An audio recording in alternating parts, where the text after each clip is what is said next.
তো সামনে মরিচ নিয়ে বসেছি, আমার কথায় যদি ঝাল লাগে সেই দায়িত্ব আমার না, নিজ দায়িত্বে পানি পান করে নেবেন।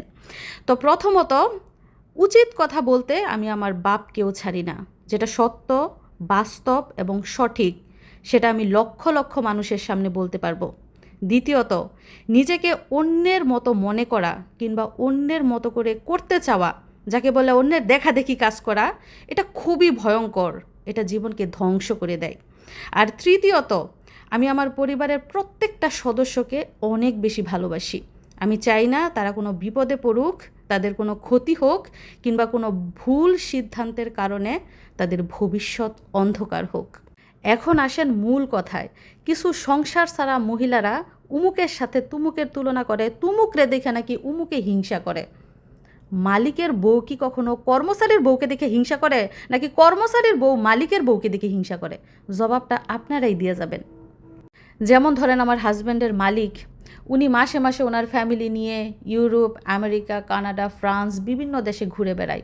কোটি কোটি টাকার বিলাসবহুল গাড়িতে চড়ে, বিদেশে কয়েকটা বাড়ি, কোটি কোটি টাকার হীরার গহনা ওনার বউকে পরায়, বিলাসবহুল জীবনযাপন। তো এগুলো দেখে যদি এখন আমার হাজব্যান্ডকে বলি যে তোমার মালিকের বউয়ে এত বিলাসিতা করে, আমিও করব। তোমার মালিকের বউয়ে মাসে মাসে ইউরোপ কান্ট্রিতে ঘুরতে যায়, আমিও যাব। দামি দামি হীরার গহনা পরে, আমিও পরব। মোট কথা তারা যা যা করে আমিও করব। এখন এই আবদার নিয়ে যদি আমার হাজব্যান্ডের কাছে যাই, তাহলে কি উনি মেনে নিবে? না, এটা সম্ভব কোনো দিন। আবার ধরেন আমার হাজব্যান্ডের আন্ডারে যেই শত শত কর্মচারী কাজ করে, তাদের বস আবার আমার হাজব্যান্ড। এখন ওই কর্মচারীদের বউ যদি বলে আমি যেমন যেমন করি, আমি যা যা পড়ি, আমি যা যা খাই, যা যা করি তারাও তা তা করবে, সেটাও কি সম্ভব? আসলে কারো স্থান কেউ নিতে পারে না, কারো বিলাসিতা দেখে দেখে কেউ করতে পারে না। যার যার সামর্থ্য অনুযায়ী, যার যার রিজিক অনুযায়ী, যার যার তৌফিক অনুযায়ী সে তাতা করতে পারে এবং সেটাতেই সন্তুষ্ট থাকা উচিত। এখন আমি 6বার সৌদি আরব আসছি বলে যায় আরেকজনেরও 6বার আসতে হইব? আমার জামাই 10.5 লক্ষ টাকার চুরি কিনা দিছে বলে যায় আরেকজনের জামাইকেও 10.5 লক্ষ টাকার চুরি কিনা দিতে হইব? এটা আপনাদের কোন হিসাব? কামাই দেখতে হইব না? ইনকাম দেখতে হইব না? আয় গুণে ব্যয়। এজন্যই বলেছি যে মালিকের বউয়ের সাথে কর্মচারীর বউয়ের তুলনা করতে যাইবেন না। যে 100 টাকা ইনকাম করে সে যদি 50 টাকাও খরচ করে ফেলে, তারপরও তার 50 টাকা আয় থাকবে। আর যে 10 টাকা ইনকাম করে সে যদি 11 টাকা খরচ করতে যায়, তাহলে তার আয় তো দূরের কথা, উল্টা আরও ঋণ হবে। তো পকেটে 2টা পয়সা জমলেই যেটা ইচ্ছা সেটা করতে হয় না, টাকা জায়গা মতো খরচ করতে হয়। অন্যের দেখা দেখি বিলাসিতা করতে গেলে পকেট ফাঁকা হতে কিন্তু বেশি সময় লাগে না, আর ফাঁকা পকেটে আউশের মানুষটাও পাশে থাকে না। যাই হোক, সৌদি সরকার এখন এমন সুযোগ দিচ্ছে, লেবার থেকে শুরু করে ডাক্তার, ইঞ্জিনিয়ার সবাই যার যার ফ্যামিলি আনতে পারে, শুধু কিছু টাকার দরকার।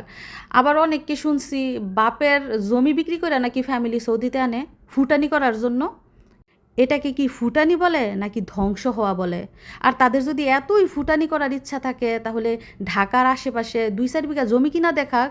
হ্যাঁ, ঢাকার আশেপাশে 2-4 বিঘা জমি কিনা ফুটানি করুক, তাহলে আছে বোঝা যাবে কে কত বড় লায়েক। আর যারা বলতেছেন অমুক রে নিয়ে তমুকে হিংসা করে, তাদেরকে বলতাছি, কেউ যদি আমার থেকে উঁচুতে থাকে তাহলে আমি তাকে নিয়ে হিংসা করতে পারি, আর সে যদি আমার থেকে নিচে থাকে তাহলে কেন আমি তাকে নিয়ে হিংসা করব?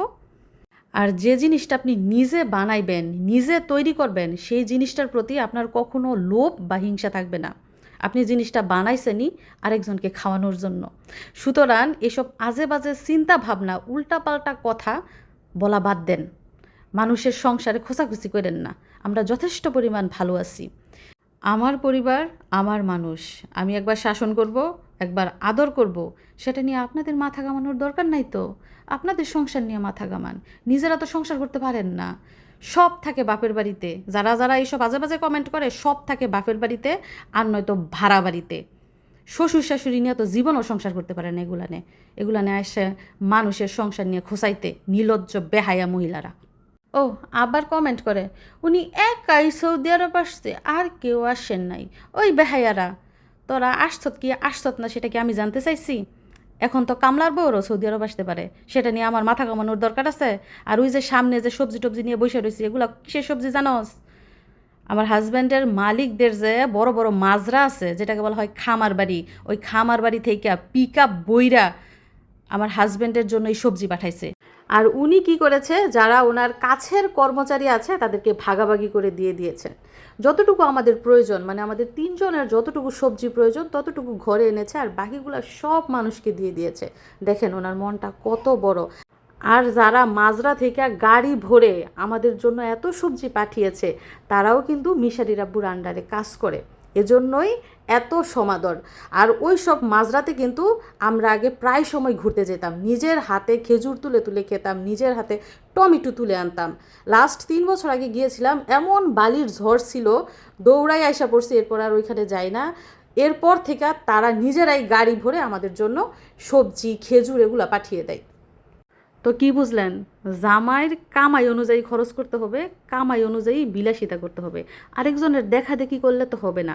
আর যদি এমন হয় বাপের বাড়িতে কোটি কোটি টাকার সম্পদ আছে, ভবিষ্যতে ওইগুলো দিয়ে চলতে পারবো, তাহলে তো এখানে কোনো সমস্যা থাকার কথা না।